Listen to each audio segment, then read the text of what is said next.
Hi everybody, welcome back to the Chaotic Little Book Corner. My name's Acacia. Today we're going to be doing a book review on Liar by Rob Rawberg. It's a memoir and it discusses Rob's experience with bipolar disorder. Now I'm going to first start this off by saying when I picked this up, I made the mistake of going on Goodreads and reading reviews where people were saying it's inaccurate, it's unfair, it's complicated, it's confusing, it has time lapses, this is weird, da da da da da. There was a lot of complaining about the book and how it was presented and how it kind of showed and depicted mental illness in this book. Now, by all means, have your opinions. Please do.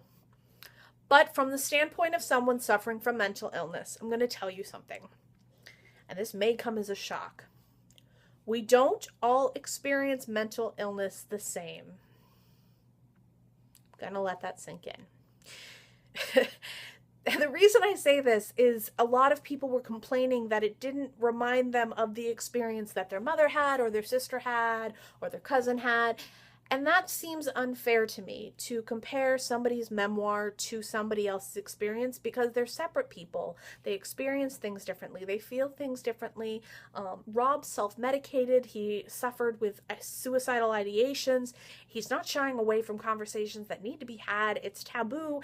It's intense. It's overwhelming. It's emotional. It's brave. It's stunning. It's wonderful. It's got some time lapses in it that are very, very familiar to me, and they make sense to me, but for somebody who doesn't suffer from time lapses, it may be really confusing. But you can't really take this and compare it to every other book you've ever read on somebody with bipolar, because not everyone's going to experience bipolar in the same way.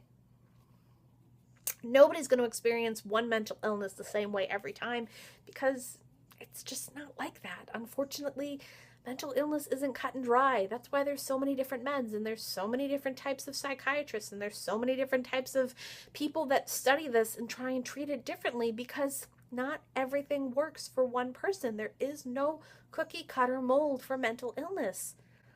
There's just not. It's not something that you can just look at and be like, hey, this person has bipolar, so they're going to do this, this, and this, and this. It doesn't work like that. I'm sorry. I received it for review from Crown Publishing, and I'm giving it an honest review. I honestly enjoyed it. I honestly think it's important, and I honestly think that it needs to be read by people who are a little bit more curious about mental illness and don't really know how to touch it, but it's a little...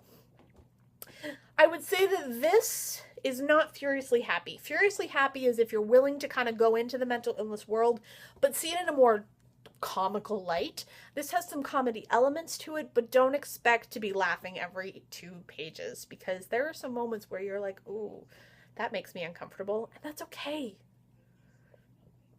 It's not comfortable always in our heads with mental illness. It's just not. Liar is really good. It discusses his experience, his strife, his life, his thoughts, his mind, his lapses in time, his lapses in judgment, his self-medication.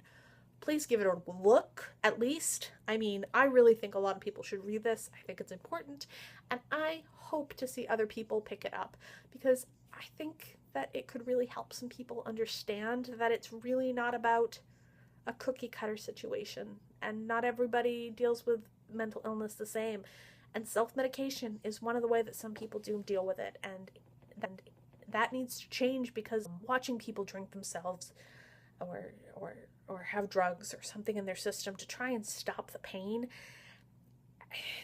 it's not easy to see, and it's not fun for anyone to see, and it's also not fair to the person who's struggling, because they've now lost hope in a place where they could have hope and they could have some support, but they feel more supported by a bottle or pills, and that's scary to me, and I never want to get to that place, but I can't say I haven't considered it, and I can't say I haven't slipped close to that road. So please give this a read. It's important, it's taboo, it's striking, it's brave, it's honest, and it needs to be read. And I thank Crown Publishing for the privilege of reading this and for the sending this to me for review, and I hope that I get to see a lot more people pick this up, and I will see you in my next video.